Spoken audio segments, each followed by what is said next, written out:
진짜 지금 하는 말로써 무슬무이. 그러면은 호구 맞은 거네. 그렇죠. 그렇게 된 거죠.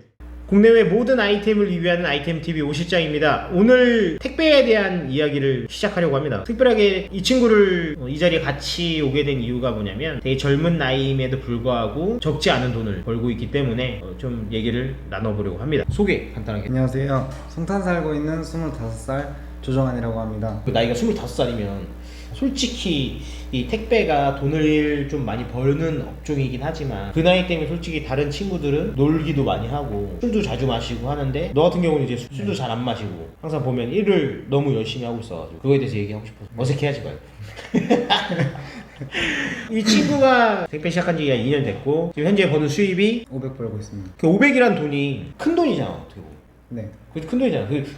너의 나이 또래 친구들은 물론 버는 사람들도 있겠지만 벌지 못하는 사람들이 거의 대다수일 거란 말이야. 그거에 대해서 너는 어떻다고 생각해? 굉장한 자부심을 가지고 있어요. 네. 그만큼 벌고 있다는 거에 대해. 네. 처음에 이 택배라는 직업이 돈을 많이 번다는 걸 알고 있어? 아니면 모르고 있었는데 택배를 시작하게 된 거야? 모르고 있었는데 택배를 시작하게 됐어요. 그럼 어떻게 알게 된 거야? 처음에?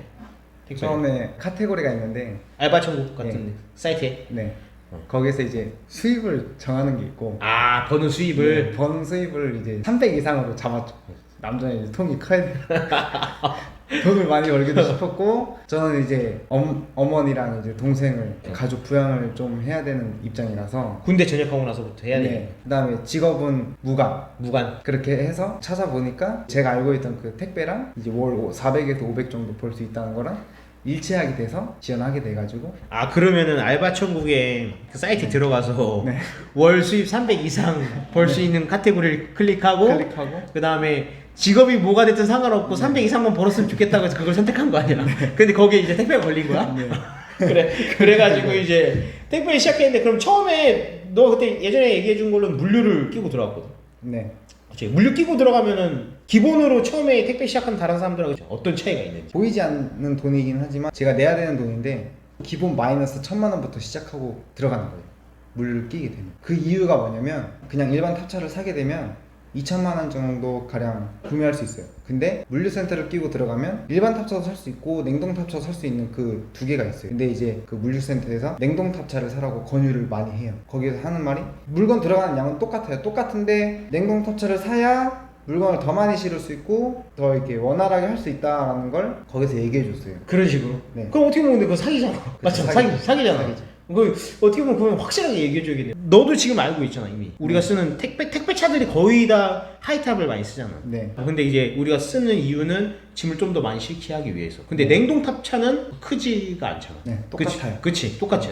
근데 거기서는 물류에서는 냉동탑차가 더 크다고. 냉동 탑차를 사야만 물건을 두세 개, 뭐 많으면 30개까지 더 많이 실을 수 있다고 얘기를 해줬고 그렇게 해서 무조건 냉동탑차를 사라고 권유를 계속 하는 거야. 사라고 계속 권유를 해요. 근데 사실상 택배에서는 냉동탑차가 필요 없죠. 절대 필요 없어요. 절대 진짜 지금 하는 말로써 무슬무이. 그러면은 호구 맞은 거네. 그렇죠. 그렇게 된 거죠.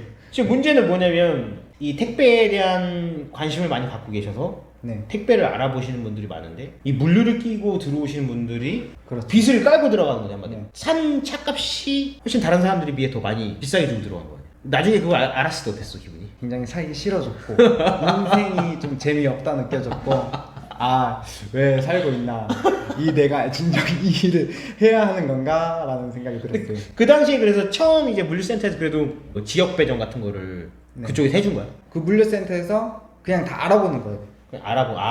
거기 그 각 택배사에 확인을 해가지고 네. 자리가 어디에 있는지를 알아보고 네. 그 빈자리에 그럼 너가 들어가게 된 거네. 처음 배정 받았을 때 CJ 안 있었잖아.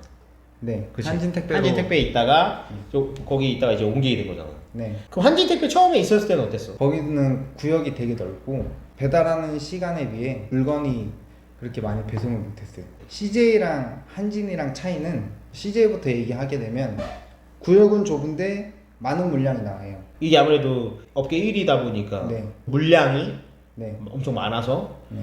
이 구역이 좁은데도 거기 안에 이제 중심적 밀집으로 완전히 온다는 얘기. 한진택배나 뭐 롯데택배는 물량이 그만큼 많지 않기 때문에 넓은 구역을 배송해야지만 자기가 어느 정도 벌 수 있는 금액을 한다는 거죠 결국에. 그치? 네. 그럼 한진택배에 있다가 어떤 계기가 있어서 넘어오게 됐을까요? 아까 말씀드렸던 것처럼 300만 원 벌었어요. 300만 원 벌었는데 거기서 이제 차값 빠지고 핸드폰 값 빠지고 뭐 생활비 기름값 빠지고 생활비 빠지고 하니까 저한테 100만 원 이하도 안 남더라고요. 아, 남는 금액이 남는 게 다 빼고 하니까. 다 빼고 하니까 적금도 못 붙고 생활도 안 되고 이래서 계속 고민하다가 이제 아는 지인분 통해서 CJ 택배로 들어가게 됐어요. 그때는 300을 벌었는데 지금은 500을 벌고 있으니까 200만 원 더 버는 거예요, 한마디로. 네. 그래서 지금 적금을 어느 정도 붙고 있어요? 150만 원 붙고 있어요. 적금 붙고 있는 거. 네. 사실 25이란 나이에 500이란 돈을 버는 거는 진짜 쉽지가 않은. 세후 500이면은 1년에 거의 한 6천만 원을 버는 거니까. 네. 6천만 원 벌고 뭐 다 쓸 거 쓰고 한 달에 150만 원 적금하게 되면 1년이면은 거진 한 1,800? 네. 1,800 정도 적금할 수 있는 거예요. 네. 1년에 1,800만 원 적금할 수 있는 건 이게 쉽지가 않아요. 사실은. 네. 그러니까 그거는 정말 대단한 거 같고. 근데 중요한 거는 택배 그 금액은 많이 벌지만 돈 많이 벌잖아. 솔직히 택배 네. 많이 벌잖아. 근데 하루에 근무 시간을 평균적으로 따졌을 때 아침 출근해서 몇 시까지 일하는 거야? 아침에 7시 출근하는 주가 있고 9시에 출근하는 주가 있어요. 그거는 하차 분류 시간이 너무 늦어서 알바를 배치하고 그 주에 따라 그러니까 한 주는 7시 출근해서 물건을 받아서 이제 1차 배송, 2차 배송을 나가게 되고 오전 배송 한번 나갔다가 네, 오전 배송 오전에 와서 그럼 그 동안에 그러면 그 알바 하시는 분들이 물건을 대신 불려주고 네. 불려주고 그다음에 이제 다시 들어와서 물건 싣고 나가는 그런 식으로 하게 되면은 끝나는 시간 끝나는 시간은 대략적으로 오후에 물건을 다 받았을 때 저 같은 경우는 사람마다 다 각각 틀리지만 저 같은 경우는 대략 5시간, 6시간이면 다 끝나요. 그러니까 배달하는 시간이 5시간, 6시간. 네. 그럼 시간으로 따졌을 때는 퇴근 시간이 몇 시 정도 돼요? 퇴근 시간이 7시에서 8시 정도. 7시에서 8시. 그러면은 7시에 출근하는 주는 한 12시간 정도 일하는 거네. 그렇죠. 12시간 정도 일하고 그리고 9시 출근하는 주는 한 10시간 정도 일하는 거네. 네. 그러면은 괜찮은 거네, 어떻게 보면. 네. 그러니까 종에 너보다 늦게까지 배달하시는 분들도 계실 거 아니야. 또 더 빨리 끝나시는 분들도 계실 거고. 개인 역량의 네. 차이. 대신 그 늦게까지 일하시는 분들은 더 배송을 많이 하는 거 아니야? 네. 그렇지. 어떻게 보면 돈을 많이 벌지만 시간에 비례해서 많이 버는지 안 버는지는 개인의 역량에 빨리 끝내느냐 늦게까지 하느냐 더 많이 배달하느냐에 따라서 더 버는 차이가 있는 거고. 네. 그렇지. 그 차이가 있는 것 같아요. 왜냐면 이런 것들을 정확하게 또 알려줘야지만 택배를 하시려고 하시는 분들의 정보니까 그런 네. 것들 정확하게 알려줘야 돼. 그래서 네. 그런 결론적으로 택배는 물류 끼고 들어가면 안 되는 거네. 네, 절대 안 돼요. 마이너스 1,000만 원부터 시작한다고 생각하시면 돼요. 그러니까 번 거 그냥 마이너스 1,000만 원 쳐야 되는 거네. 그렇죠. 벌면서 마이너스 1,000만 원 치고 그다음부터 다시 또 벌어야 되는 거야. 그렇죠. 저는 1년 동안은 마이너스를 계속 쳐가면서 생활한 거고 이제 다시 다른 사람들 다른 사람들 지금 이제 스타트인데 너는 이제 스타트, 너도 이제 스타트야. 네. 그러면 1년 동안 했음에도 그 1년 한 게 그냥 무의미해지는 거네, 한마디로. 그러면은 진짜 잘 알아보기 시작해.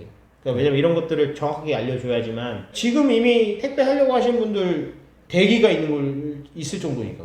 그러니까 그만큼 이 택배가 많이 알려지기 시작하면서 많은 분들이 지원을 하게 되는 거예요. 근데 특히 너는 근데 25이라는 나이에 그다음에 또 보조래. 네. 그 다른 사람들보다 훨씬 빨리 시작하는 거잖아. 그리고 지금 현재 택배에 종사하는 사람들 중에 물론 종아이 너보다 더 나이가 어린 사람도 있겠지만 네. 네. 몇 명 없잖아. 그거 다 많잖아. 네. 그 다른 사람들에 비해서 너는 진짜 빨리 택배 시작했고 그다음에 친구들이나 또래에 비해서는 많이 벌고 있는 거. 네. 내가 봤을 때는 열심히 하고 근데 열심히 하는 만큼 번다는 거는 나쁘지 않은 거니까 네. 좋다고 생각한 것 같아. CJ 택배가 그래도 업계 1위다 보니까 내가 생각했을 때는 다른 택배사들에 비해서 항상 앞서 나가는 이유가 있다고 생각해. 근데 너 같은 경우는 뭐가 좀 차이가 있는 거야? 일단 CJ의 최대 장점인 거는 자동 분류 시스템이라는 게 적용되어 있다는 거예요. 물건이 내려왔을 때 저는 한진에서 그랬어요. 물건이 10개가 내려오면 10개 다 확인해서 거기서 제 물건 2개 내지 1개를 빼어서 제 차에 넣는 게 그거였지만 CJ는 그렇지 않아요. 10개가 내려오면 2개는 그냥 자동으로 제 앞으로 온다는 거죠. 너 CJ 홍보하러 나왔냐? 아니 근데 형이 이거 맞는 말이잖아요. 아니 맞는 말이에요 이거. 맞는 말이에요. 거기 내일 내 그 사거리에서 그 분류 되잖아요. 맞아, 그 맞는 말이야. 그건 맞아. 자동 분류 시스템 있다는 거. 제가 말을 너무 아니야. 맞아. 다른 택배사들은 아직까지도 그 레일이 중간에 돌고 있으면 그 많은 물건들을 내려오는 것 중에 자기 물건을 직접 빼야 되니까. 네. 근데 지금 CJ는 자기 영업소에 근무하는 사람들 것만 물건이 따로 분류가 되니까. 네. 거기서만 내 물건을 따로 찾기만 하면 되니까. 그런 장점이 있는 거 확실히 맞아. 업계 1위는 항상 진보하고 항상 앞서려고 하는 부분에 그런 시스템적인 부분들을 먼저 개선을 한다는 거. 솔직히. 네 맞아요. 그거 맞잖아. 그거 네. 인정해야지. 인정할 거 인정해야 돼, 진짜. 네.